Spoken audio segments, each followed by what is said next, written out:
So warm welcome to my YouTube channel SM Study Point. आपका हार्दिक स्वागत है. Now yes, he said that so for a long time I'm making this video because I didn't have time. Right now I'm paying for SSC.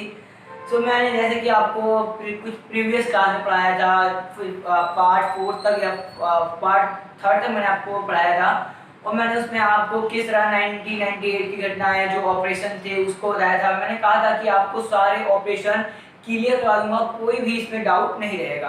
तो दोस्तों मैं आपके लिए लाया हूँ एक नया ऑपरेशन जो काफ़ी points of exam it is very important काफ़ी इंपॉर्टेंट है और आप इसे थोड़ा लाइटली ना लें और इसे आप पूरा अलर्ट होकर पढ़ें क्योंकि एग्जाम में एक तो 100% क्वेश्चन रहता ही है और आप अगर इससे क्योंकि इससे बहुत क्वेश्चन बन चुके हैं.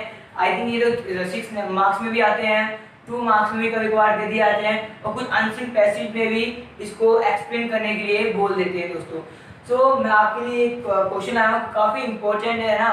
सो आप देखते हैं कि 9/11 यानी क्या है कि वहाँ पर अमेरिका ये जो ऑपरेशन है वो बेसिकली अमेरिका का है और 9/11 का यहाँ मतलब ये है कि अमेरिका के जो लोग हैं वो महीने को पहले लिखते हैं और डेट को बाद में लिखते हैं, इसलिए वहाँ पर 9/11 की घटना बोली गई है. बट यहाँ पर इंडिया में बात करें तो इंडिया में इसका अपोजिट है. जो डेट है उसको डेट के अकॉर्डिंग लिखी जाएगी, जो मंथ है उसको मंथ के अकॉर्डिंग लिखा जाएगा.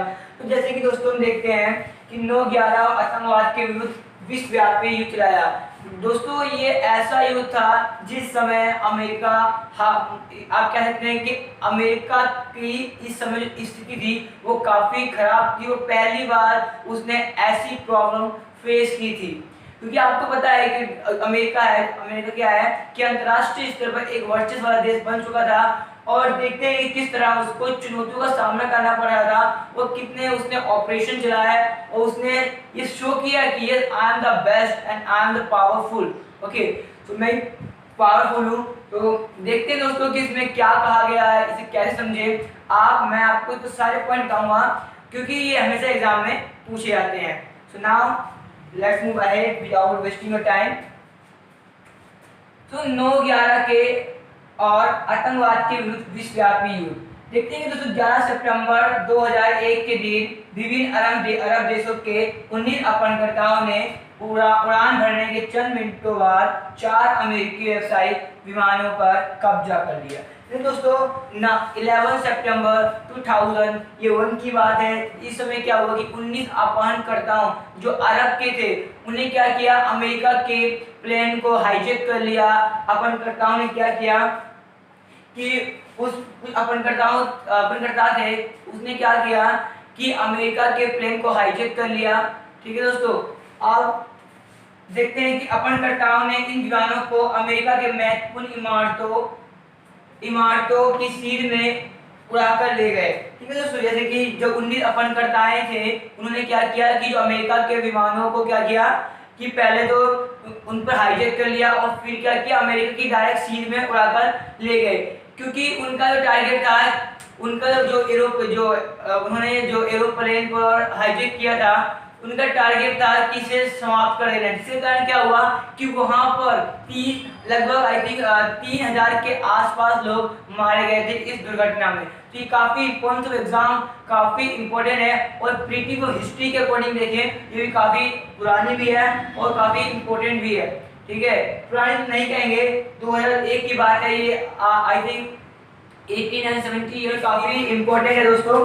और इसमें क्या किया है, 2 विमानों को न्यूयॉर्क के स्थित वर्ल्ड ट्रेड सेंटर के उत्तरी और दक्षिणी टावर से टकराए. कहीं दोस्तों जो न्यूयॉर्क है अमेरिका का एक शहर है न्यूयॉर्क. ठीक है, तो उसमें क्या किया कि जो 19 अपहरणकर्ताएं थे उन्होंने क्या किया 2 एरोप्लेन को न्यूयॉर्क में वर्ल्ड ट्रेड सेंटर जो वर्ल्ड ट्रेड सेंटर के उत्तरी और दक्षिणी टावर से उस विमान को टकरा दिया. ठीक है दोस्तों, उस विमान को क्या किया उन्होंने क्या किया उस विमान को टकरा दिया. ठीक है, अब तीसरा जो विमान वर्जीनिया के आर्लिंगटन स्थित पेंटागन से टकराया. पेंटागन अमेरिका का क्या है दोस्तों, रक्षा मुख्यालय है. तो तीसरा जो विमान था जो टकराया वो कहाँ टकराया दोस्तों, वर्जीनिया में. ठीक है। वर्जीनिया के एक पेंटागन क्या है दोस्तों, हमेशा एक नंबर में आता है कि अमेरिका का रक्षा मुख्यालय। ओके दोस्तों, ये अमेरिका का क्या है, रक्षा मुख्यालय है। तो ये हमेशा कोई भी एग्जाम काफी है, एक नंबर में क्वेश्चन आता है कि पेंटागन क्या है, वो ये कहाँ पर स्थित है। तो मैंने दोस्तों बताया कि पेंटागन कहाँ पर है और ये कहाँ पर स्थित है। अब देखते हैं दोस्तों कुछ आगे पॉइंट।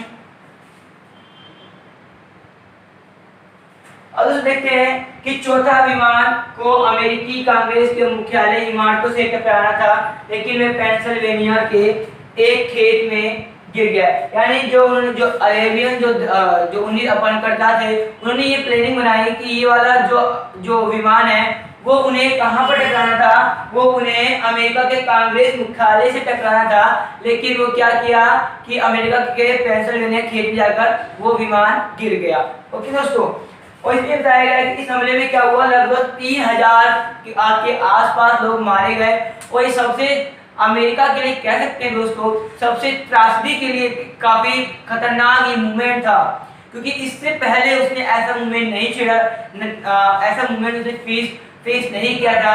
जैसे कि दोस्तों मैं बताऊं आपको 1990 में जो कुवैत ने जब इराक ने जब क्या किया, कुवैत पर हमला कर लिया, तो भी उतना बैड कंडीशन नहीं थी जितनी कि यहाँ पर थी। और उसे काफ़ी प्रॉब्लम क्रिएट करनी पड़ी, क्योंकि वहाँ पे नागरिक थे वो 3000 के आसपास लोग मर चुके थे। ठीक है, फिर क्या होता है कि अमेरिका इसके बदले में क्या चलाता है, एक नया मूवमेंट चलाता है और क्या करता है, इनको ढूंढ कर जिन्हें जो अरविंद देश से हैं उनको ढूंढ कर बिना उनकी गवर्नमेंट के परमिशन लिए क्या करता है, उन्हें ग्वांतानामो क्वाबा में एक जेल है ग्वांतानामो, उन पर रख देता है, मतलब उनको क्या करता है, छुपा देता है। और इसकी जो सूचना है वो यूएनओ को भी नहीं पता चलता। तो दोस्तों यहाँ देखते हैं कि अमेरिका कितना पावरफुल कंट्री है और वो बन चुका है पूरी तरह से पावरफुल, और आज भी देखते हैं वो पावरफुल अपने वर्चस्व में अभी भी है। तो दोस्तों thank you so much for this watching this video, and please like, share and subscribe. So I'm very